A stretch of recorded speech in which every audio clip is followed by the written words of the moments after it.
지난 주일까지 다루었던 본문의 배경은 예루살렘이었습니다. 유대인의 명절 6월절을 맞아서 그곳에 예수님과 제자들이 방문을 하였습니다. 그러니까 그 배경이 예루살렘이었습니다. 그 6월절, 정확히 말하면 6월절 전날 예수님이 십자가에 돌아가셨습니다. 그것은 로마인들이 원해서 총독이 그렇게 한 것이 아니었습니다. 로마인의 형벌이었지만 유대인들이 원해서 한 것입니다. 유대 지도자들이 예수님을 죽이면서 그 방식을 사용하였습니다. 사람을 죽이는데 여러 방법이 있지 않습니까? 그 방법 가운데 하필 십자가형을 언도하여 달라고 그렇게 빌라도에게 구하였습니다. 유대인들은 십자가가 중요한 게 아니었습니다. 나무에 매달려 죽는 방법이 그들이 의도하였던 방식이었습니다. 예수님이 나무에 달려 죽었다는 것은 어떤 의미냐면 하나님께서 그를 저주하여 죽이셨다는 그런 인식들이 유대인에게 있기 때문에 그렇습니다. 구세주가 아니라 의로운 사람이 아니라 죄인이기 때문에 죄를 하나님이 정죄하여서 나무에 달려 죽도록 하신, 그렇게 죽었다고 그렇게 보았습니다. 유대인들은 그 사실을 알기 때문에 그렇게 하셨습니다. 유대인만 알았을까요? 예수님도 유대인이지 않습니까? 그러니까 나무에 달려 죽는다는 것이 어떤 의미를 가지고 있는지 예수님도 아셨습니다. 그래서 나무에 달려 죽으셨습니다. 다 아신데도 불구하고 전혀 저항하지 않고 그대로 되어지도록 그렇게 하셨습니다.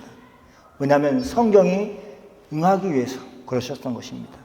예수님이 사흘 만에 죽은 자 가운데서 다시 살아나셨습니다. 그렇기 때문에 이 일이 중요합니다. 유대인들이 봤을 때 저주를 받아 하나님이 그를 죽였다, 죽은 사람이 되도록 만들었다, 이것으로 끝나는 게 아니라 하나님이 다시 살렸다는 것입니다.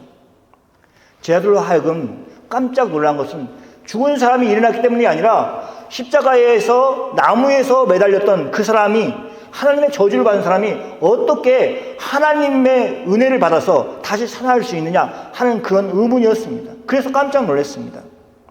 그 사실을 잘 받아들일 수 있도록 여러 번 나타나셨습니다. 제자들에게 그렇게 일하셨습니다. 다시 살아나신 예수님을 제자들에게 보이심으로 제자들에게 새로운 해석을 하도록 그렇게 강요하였습니다. 물론 물리적인 강요는 아니지만 그렇게 머리를 새로운 방식이 있겠구나, 하나님의 의도가 있겠구나 하도록 그렇게 생각하도록 길을 열어놓았습니다. 예수님이 하나님 보시기에 의로운 사람이기 때문에 하나님께서 죽은 자 가운데서 그를 다시 살리셨다는 결론이 이르렀습니다.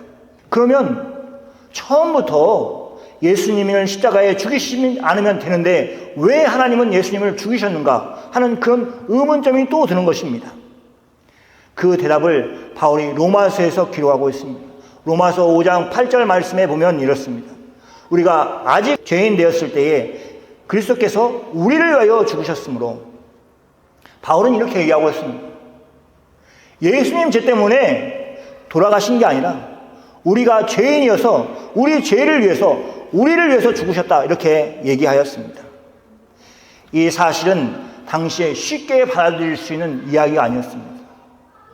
베드로가 오순절 성령의 사건 이후에 그가 설교하면서 너희가 죽인 예수가 하나님이 그리스도로 만드신 분이다, 그렇게 얘기할 때 모든 사람들이 깜짝 놀랐습니다.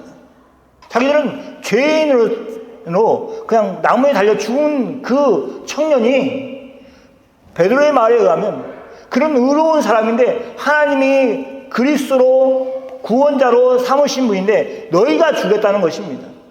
그러면 죄인이 갑자기 예수님이 아니라 자기 자신들이 죄인이라는 것을 알았을 것입니다. 이 사실을 받아들이기 위해서 쉽지가 않았을 것입니다. 예수님이 다시 살아나셨다는 사실을 저들에게 여러 번 보이셨습니다. 자신의 부활을 통해서 그들에게 확실히 깨닫도록 그렇게 일하셨습니다. 지난주에 살펴보았던 예수님의 제자 도마조차도 예수님의 부활을 믿지 못하였습니다. 3년이나 예수님과 함께 다녔습니다. 다른 제자들이 또 있었습니다. 다른 제자들이 예수님이 부활하셨다라고 얘기했음에도 불구하고 믿지 못했습니다. 그러나 예수님은 그런 도마를 버려두지 않으시고 다시 예수님이 제자들에게 나타나셨습니다. 어떻게 보면 도마 한 사람을 위해서 예수님이 내가 부활했다 하는 것을 드러내 보이신 것입니다. 그래서 도마까지 포함해서 모든 예수님의 제자들이 온전히 예수님이 다시 살아나신 것을 믿도록 그렇게 하셨습니다. 그러면서 이제 모든 문제가 해결된 것 같습니다. 예수님이 부활하셨지 않습니까? 그 부활한 사실을 다 믿고 있지 않습니까? 그런데 제자들이 여전히 어려운 가운데 놓여 있다는 것을 성경에서 얘기하고 있습니다. 첫째, 순종 가운데 실패. 길게 얘기하면 이렇습니다. 말씀에 순종하였음에도 불구하고 그 자리에 있는 제자들이 실패를 할 수 있었다는 것입니다. 오늘 본문은 예수님이 부활하셔서 그 후에 디베라 호수에서 제자들에게 나타나신 사건을 기록한 것입니다. 이 호수는 갈릴리 지방에 있는 호수였습니다. 그것을 보면 제자들은 예루살렘이 아니라 갈릴리로 내려가 있는 것입니다. 제자들이 예루살렘을 떠나 갈릴리로 내려간 것은 다른 이유가 없었습니다.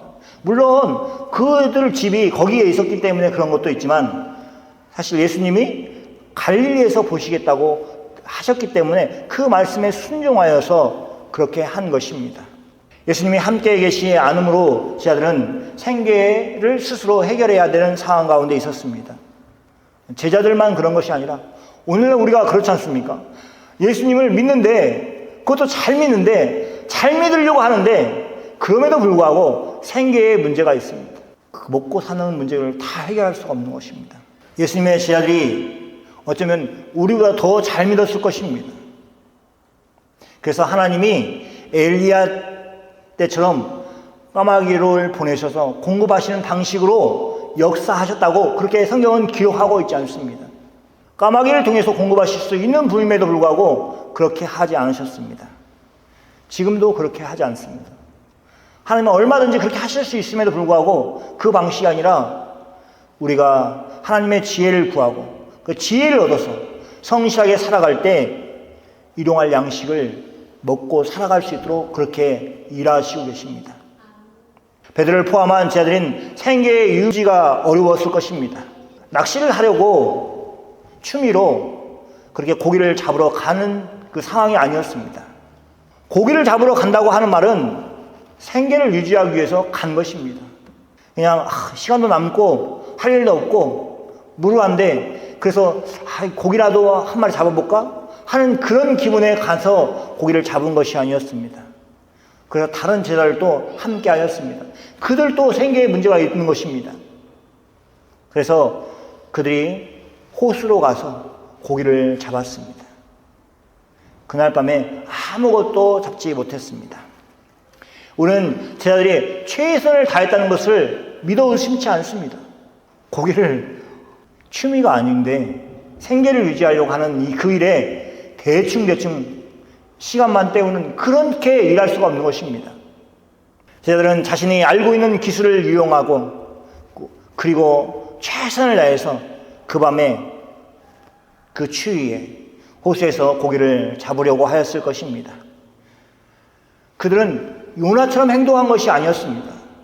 요나는 하나님의 말씀에 불순종하여서 니느웨로 가라고 하는 그 말씀에 거부하여서 다른 길로 갔던 사람이라면 제자들은 순종을 하여서 갈릴리로 가서 그곳에서 호수에 고기를 잡고 있었던 것입니다. 그럼에도 불구하고 실패를 경험하고 있습니다. 제자들이 처한 상황은 초대교회 성도들이 가지고 있는 상황과 비슷하였을 것입니다. 그런 예수님을 믿어야겠다고 결심을 하고 유대교회 공동체에서 추방을 당했습니다. 추방당하는 것에 대해서 기뻐하였을 것입니다. 그런데 유대교 회당은 단순한 그런 예배의 자리가 아니었습니다. 경제 공동체의 역할을 하였습니다. 초대교회에서 경제적인 어려움을 어떨 것이다 하는 것을 우리가 짐작할 수 있습니다. 또한 예수님을 믿으면서 이방신을 섬기는 그와 관련된 그런 일을 하지 못하였던 것입니다. 그들이 설 자리가, 할 수 있는 직업이 제한되었던 것입니다. 이 본문을 통해서 그들은 자신들이 겪는 어려움이 하나님을 잘 섬기지 못하기 때문에, 잘 믿지 못하기 때문에 나오는 그 결과가 아니라는 것을 깨닫고 안심하였을 것입니다. 사람들의 잘못 때문에, 자신들의 잘못 때문에 하나님께 벌을 받고 있다는 것이 아니라는 사실로 인해서 위로를 받았을 것입니다. 내가 안 되는 것이 정말 내가 잘못 믿어서 그런 것이 아니구나 하는 그런 마음이 있었을 것입니다. 우리도 마찬가지로 내가 정말 예수님의 말씀을 따라 살려고 노력할 때 자신을 잘 돌아봐서, 그럴 때 이런 실패의 경험, 어려움의 자리, 그렇게 있다고 생각하면 그 자리에 버티고 있는, 인내를 하는 그런 사람들이 다 되기를 소망합니다. 그 믿음의 인내 가운데서 여러분들이 하나님께서 주시는 복을 받으실 것을, 하나님 복을 반드시 주실 것을 소망합니다. 어려운 가운데 성도들을 격려해야 줘야 됩니다. 왜냐하면 믿음 생활을 잘 하고 있는 성도들 가운데 그렇게 어려움에 빠질 수 있습니다. 그때 다 때려치우고 교회 다니지 말고 이렇게 할 수 없는 겁니다. 그냥 격려해 줍니다. 하나님의 때가 있으니까 참고 기다리라고 그렇게 얘기해 주는 것이 맞습니다.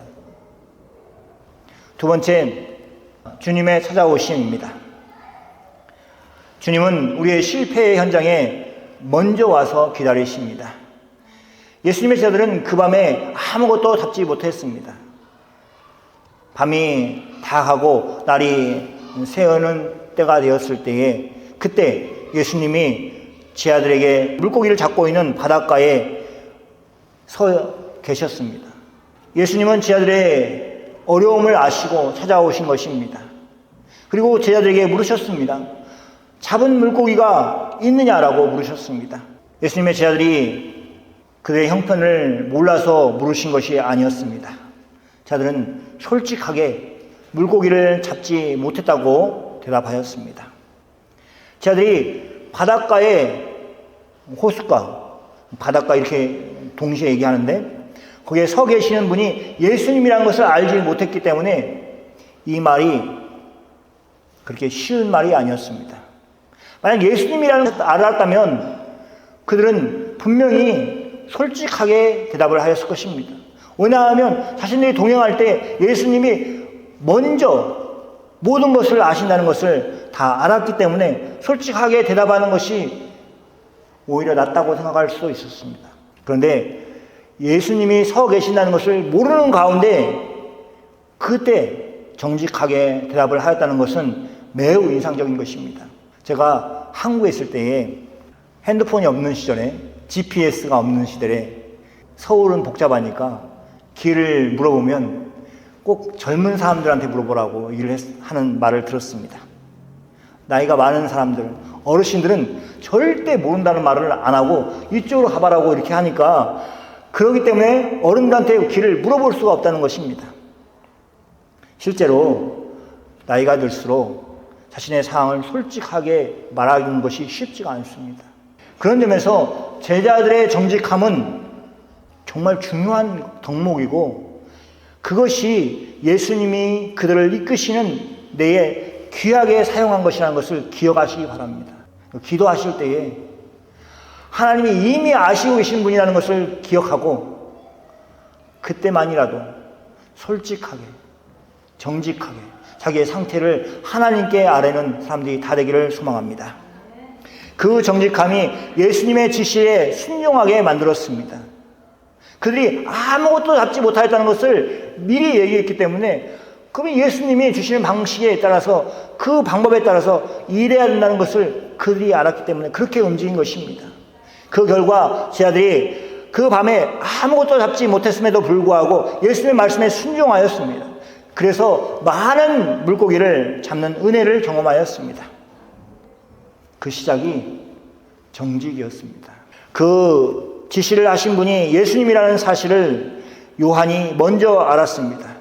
그리고 요한은 그 사실을 베드로에게 전하였습니다. 베드로의 반응을 보면 그제서야 그 사람이 예수님이라는 것을 깨달았습니다. 저기 바닷가에 서서 자기에게 말씀하신 분이 예수님이시구나 라고 깨달았습니다. 베드로는 매우 놀라고 매우 기뻐하고 그리고 예수님을 빨리 만나기 위해서 바다에 뛰어들었습니다. 예수님은 제 아들이 그 밤에 아무것도 얻지 못하고 있는 그 실패의 현장에 오셨습니다.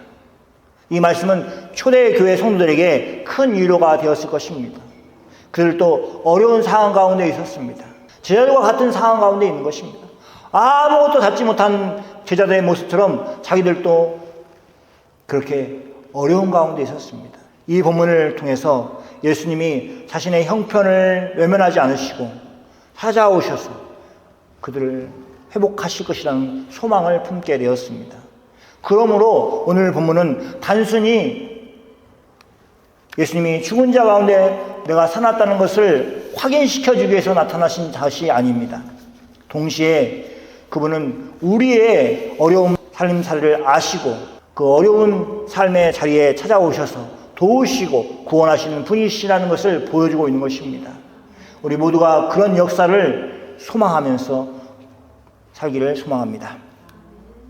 세 번째, 사명의 회복입니다. 빈 그물을 채우는 목적은 사명을 회복하기 위해서였습니다. 예수님이 제자들에게 그물을 배 오른편에 던지라고 말씀하셨습니다. 제자들은 그 말씀에 순종하여서 그렇게 하였습니다. 그러자 밤새도록 아무것도 잡지 못하였던 제자들이 고기를 잡았습니다. 밤새 아무것도 잡지 못하였던 상태였기 때문에 제자들은 적은 양의 고기라도 잡으면 감사한 마음이 들었을 것입니다. 말씀 잘해주셨습니다. 저희가 고기를 잡았습니다. 이런 마음이 들었을 것입니다. 그런데 제자들이 물고기를 끌어올릴 때에 물고기가 너무 많아서 그물을 풀 수 없을 정도로 많았습니다. 그래서 요한이 그 광경을 보면서 바닷가에 서 계신 분이 예수님이시라는 것을 깨달았습니다. 이렇게 하실 분은 오직 예수님밖에 없다 생각하고 베드로에게 말하였습니다. 제자들은 자신이 잡은 물고기를 그물체에 끌어올렸습니다. 그물을 들어 올릴 수 없을 정도로 많은 물고기가 잡혀 있다면 그것을 한 마리도 놓치지 않고 끌어올리려고 노력하였을 것입니다. 그 일은 결코 쉬운 일이 아니었을 것입니다. 아무것도 잡지 못한 때에 그렇게까지 분주하지 않았을 것입니다. 그물을 던지는 사람도 있었을 것이고 끌어올리는 사람들도 있었고, 그렇지만 온 힘을 다해서 할 필요가 없습니다. 그런데 지금은 상황이 달라졌습니다. 물고기가 잡히자 그것을 그물을 들어 올릴 수도 없었습니다. 온 힘을 다해서 들어 올리는데 들어 올릴 수 없을 정도로 많았습니다. 제자들은 모두 바쁘게 움직였을 것입니다. 그들은 배를 타고 물고기가 들어있는 그 그물을 바닷가로 끌어왔습니다. 그 과정에서 그들의 마음은 온통 잡힌 고기들에게 쏠려 있었을 것입니다. 고기가 살아 움직일 때 그들의 마음도 함께 요동하였을 것입니다.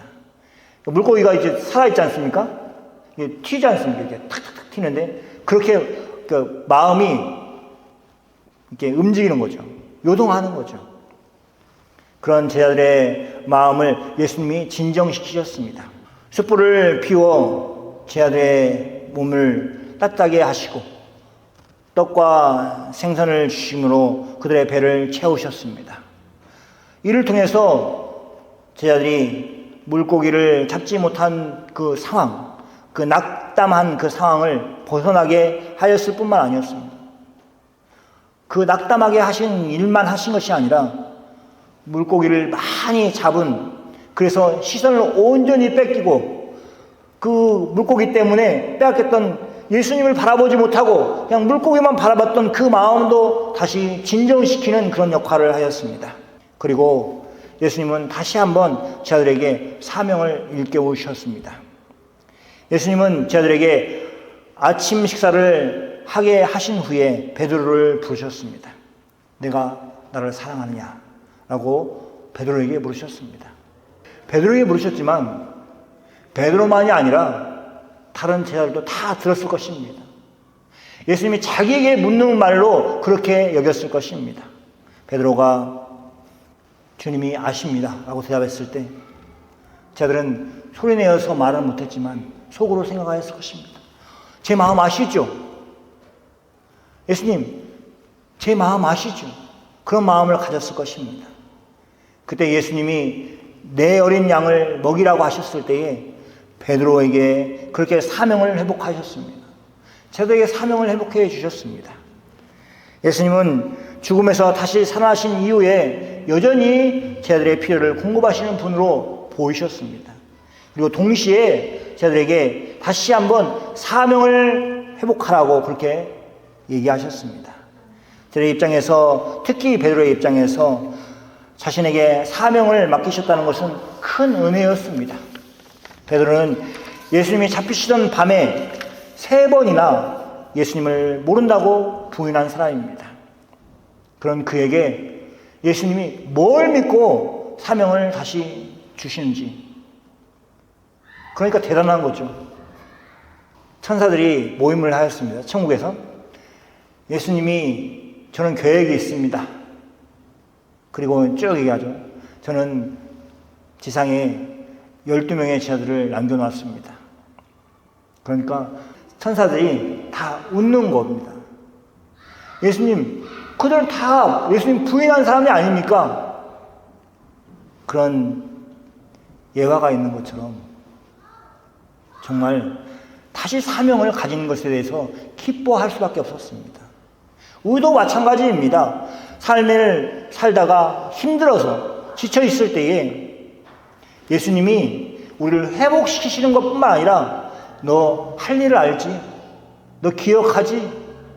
너 다짐했던 거 기억하지? 그러면서 사명을 회복하시는 것입니다. 어려운 항공기에서 건져내실 뿐만 아니라 다시 한번 주님을 위해서 살도록 그렇게 하시는 사명의 회복이 있었습니다. 사랑하는 성도 여러분, 일이 잘 풀리지 않을 때 우리가 주도권을 쉽게 넘기지 못합니다. 자존심이 상하지 않습니까? 내가 조금만 더 열심히 하면 될 수 있어. 내가 조금만 더 시간 투자하면 될 수 있어. 이렇게 하고 스스로 해결하려고 합니다. 그러나 그 주도권을 예수님께 드려야 합니다. 나보다 나를 더 사랑하시는 주님이 나를 이끌어 주시겠다고 하시는데 그 이끌임을 받으셔야 됩니다. 예수님은 우리를 풍성한 길로 인도하시고 사명을 회복하도록 그렇게 일하시는 분이십니다.